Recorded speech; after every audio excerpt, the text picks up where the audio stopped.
Bonjour à tous et bienvenue dans Off the Record, le podcast où je parle de musique. On est lundi et vous savez ce que ça veut dire, les grooves de la semaine.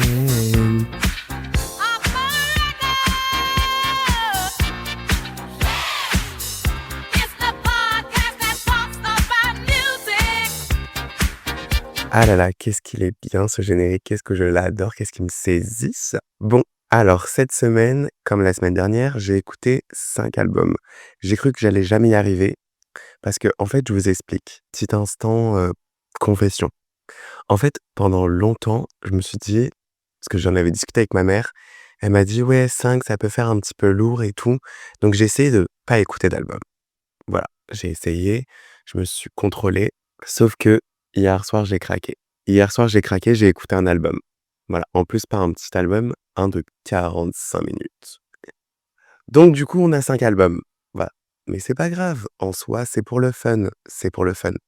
Donc commençons tout de suite à cette petite présentation des grooves de la semaine, en fait. Donc on commence avec Luar des pourquoi je commence à parler espagnol? De Gilberto Gil, sorti le 1er janvier 1981.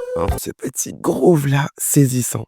Donc cet album, il a du reggae, du funk, de la soul. C'est des musiques latines parce que c'est un album de musique brésilienne. Donc j'étais vraiment pas du tout, du tout, du tout familier avec ce type de musique. En fait, j'ai mis une story sur mon Instagram. Si vous ne me suivez pas, il serait temps de me suivre. Mais bon, c'est pas grave, où je demandais, «Proposez-moi des albums, bah, pour que je les écoute». Et il y a quelqu'un de ma classe de cinéma, l'année dernière qui a mis un album. Je l'ai écouté direct, mais j'ai kiffé. Mais quand je vous dis, en fait, j'ai vu, j'ai cliqué, j'ai adoré. Voilà, l'expression du podcast. J'ai vu, j'ai cliqué, j'ai adoré. C'était une trop, trop, trop, trop belle découverte. J'ai kiffé. Je suis passé par toutes les émotions. J'ai dansé, j'ai booty shaké, j'ai limite pleuré, j'ai remis ma vie en question, en fait. Cet album, il touche tout. Alors, je comprends pas le portugais. Voilà, c'est bon pour vous? Je comprends pas. Mais je pense que ce qu'il disait, c'était touchant. Voilà. Je l'ai pris pour, je l'ai pris personnellement, mais je vous jure que oh là là là là, Palco, Lente de Amor, ça m'a fait danser. Ça m'a fait danser. Par contre, Flora, en fait, Flora, oh mon Dieu, ça m'a poussé aux larmes, mais aux larmes, aux larmes. Et ce que j'ai kiffé dans cet album, c'est vraiment les changements de variation, que vraiment on nous accompagne, en fait. On nous accompagne. Moi, j'ai quelque chose avec les albums qui nous accompagnent. Vous le verrez, bien sûr par la suite quand on abordera des albums, comment dire? Que j'ai déjà écoutés et que ce sera des réécoutes. Voilà, mais de gros, gros albums, de gros, gros, gros artistes. Mais, là, en tout cas, ça m'a saisi. Ça m'a ça m'a saisi, voilà. En plus, il y avait que 12 sons pour 48 minutes. Je trouvais que c'était vraiment bien parce que moi, je surkiffe les albums un peu longs, mais avec pas beaucoup de sons, parce que ça veut dire que les musiques sont longues et j'adore ça, en fait, ça me saisit. Donc en tout cas, Luar, très, très, très, très belle découverte, de Gilberto Gil, en fait. Voilà. Pour, le deuxième album, alors, je le connaissais, je l'avais déjà écouté partiellement, mais là, je me suis dit: «En fait, Lewel, tu fais le Miracle Morning», parce que oui, mardi, j'ai fait le Miracle Morning, mais quel fou, quel fou. Plus jamais. J'ai eu des courbatures pendant 5 jours, j'ai cru mourir. Et en fait, je me suis dit: «Il faut un album, il faut quelque chose qui va m'accompagner toute la journée». Et c'est pour ça que j'ai pris l'album live de Dua Lipa au Royal Albert Hall, qui est sorti le 6 décembre 2024. Dua Lipa, c'est pas une artiste que j'écoute beaucoup. Mais en fait, j'adore je l'adore, mais juste je l'écoute pas souvent. Et là, dans cette performance live, où ça mélange pop, un peu de R&B et tout ça, et il y a un orchestre qui la suit, donc moi ça me saisit. J'ai vraiment été saisi et j'ai redécouvert en fait ces albums. Parce que Radical Optimism, je l'avais écouté. Ouais, ouais, ouais, ouais. Genre, j'ai pas trop, trop kiffé. C'est bien, mais j'ai pas trop kiffé. Et là, c'est le fait que ça soit en live, parce que moi j'adore les albums live, hein. Vous me mettez Homecoming, vous me mettez, le I Am World Tour en fait. Bon après, je l'avoue, je cite que Beyoncé. Bah, l'album live de Ray, voilà. Les performances de Nina Simone, moi ça me saisit. En fait, je trouve que c'est quelque chose en fait, c'est là où tu vois si le, comment? Si l'album, il a vraiment touché l'artiste, si vraiment il va te faire véhiculer cette émotion. En studio, on te fait véhiculer quelque chose, mais en live, faut tout donner et là, elle a tout donné, en fait, Dua Lipa. Elle a tout donné. C'était un peu long, j'avoue, mais après, j'étais en train de courir, donc je vous mens pas que je me concentrais pas trop sur la longueur de l'album, je me concentrais plus sur les paroles et mon souffle parce que j'étais en PLS. Mais bon, c'est un autre débat, ça sera pour un autre épisode ou peut-être sur Prenons une pause. Mais en tout cas, vraiment, c'est une autre manière de découvrir la pop et c'est une manière qui me plaît, personnellement. Moi, ça me plaît, ça me saisit. Après, j'aime bien sa DA dans le truc. J'aime bien tes comment dire? C'est frappant, en sachant que j'avais déjà vu, quand je l'avais vu la première fois, je l'avais regardé en genre en vidéo, genre les vidéos de chaque musique. Mais là, j'ai juste écouté parce que je suis en train de courir, en fait et vraiment, je trouve ça super bien. Bon, par contre, faut le dire, juste ces petites critiques, Dua Lipa chante très bien, mais elle n'est pas vocaliste. Voilà. C'est pas Ariana Grande, c'est pas elle est pas vocaliste, faut le dire, faut le dire. Il y a des high notes, il y a des fausses notes. Voilà. Je suis pas chanteur, hein. Je me permets de critiquer parce qu'on est sur le podcast, en fait. Mais je peux vous dire que, je mettrai un petit avertissement.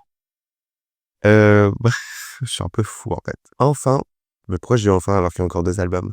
3e, album que j'ai écouté, un album qui a mis du temps à venir quand même. 7 ans, vous voyez peut-être sûrement duquel je parle. Je parle de I Am The Drama de Cardi B, sorti le 19 septembre 2024, 2025. Un bon retour. Rappeuse, hip-hop, on a tout.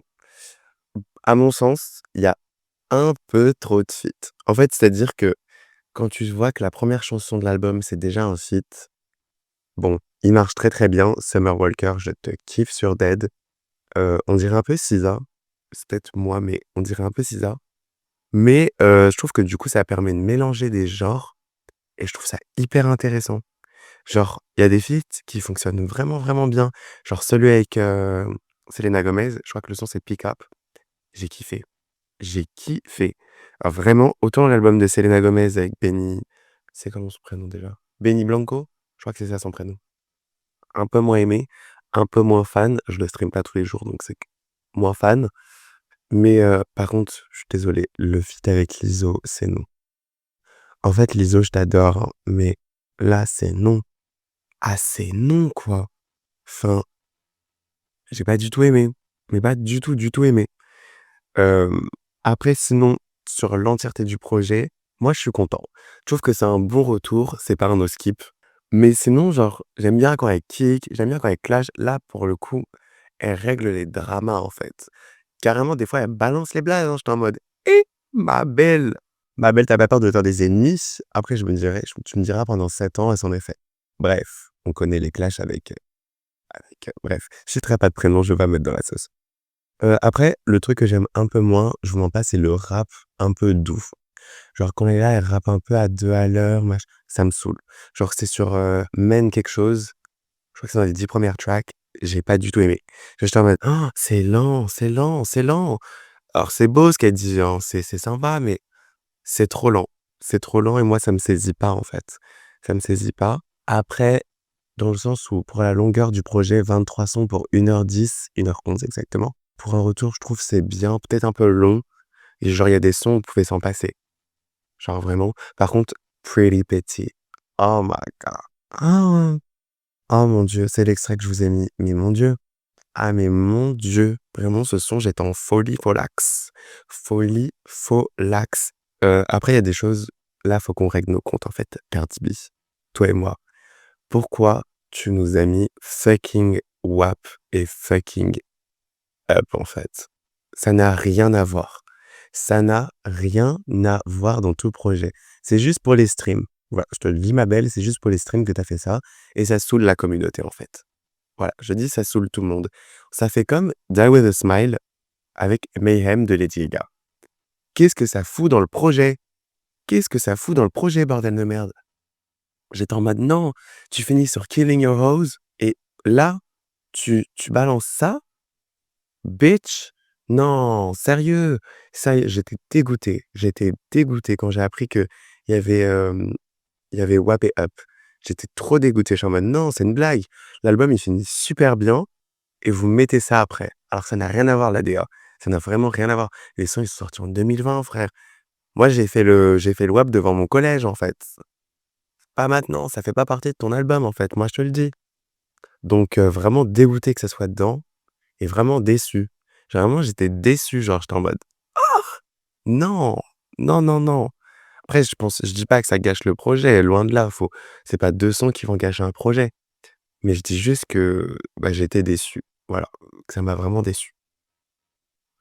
Pour le 4e album, qui j'ai écouté la semaine dernière, vous le sauriez si vous aviez écouté mon album.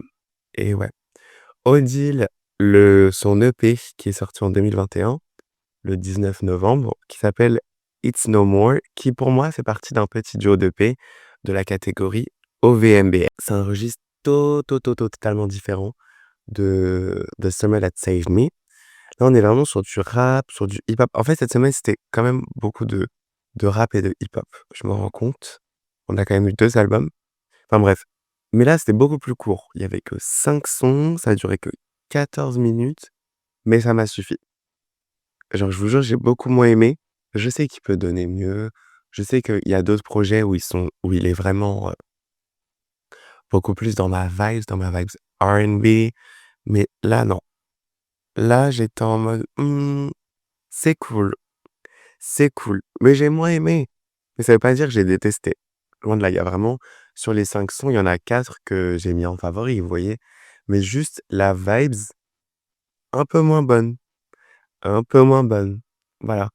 Picture, par exemple, l'extrait que je vous ai mis, je kiffe, je kiffe.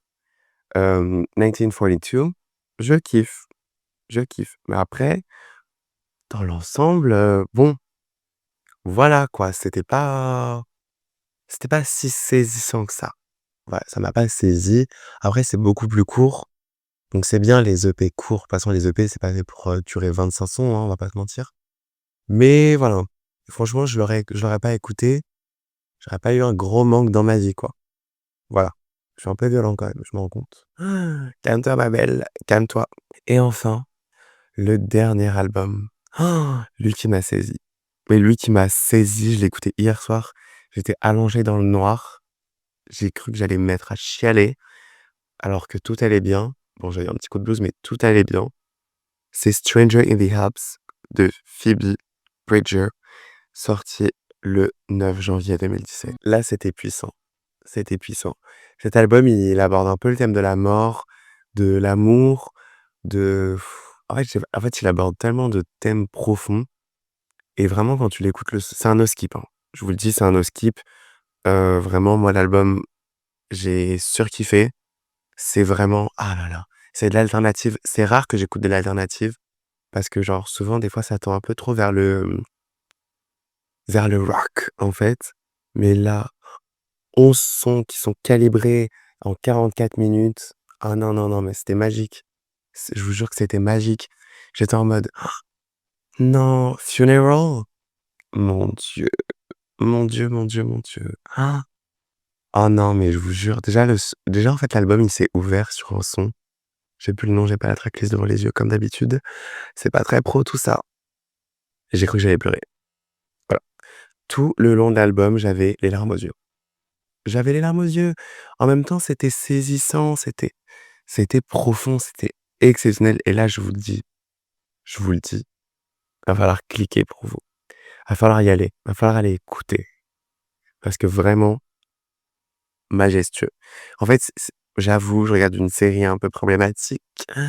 Je regardais, The Summer I Turned Pretty, l'été où je suis devenue jolie et dans la dernière scène, il y a une chanson de l'album, voilà, celle où ça fait, ouh ouh. Bref, vous la connaissez, c'est sûr que vous la connaissez. Même qu'il y a un petit son de camion et tout. Vous allez dire: «Mais c'est quoi son album en fait?»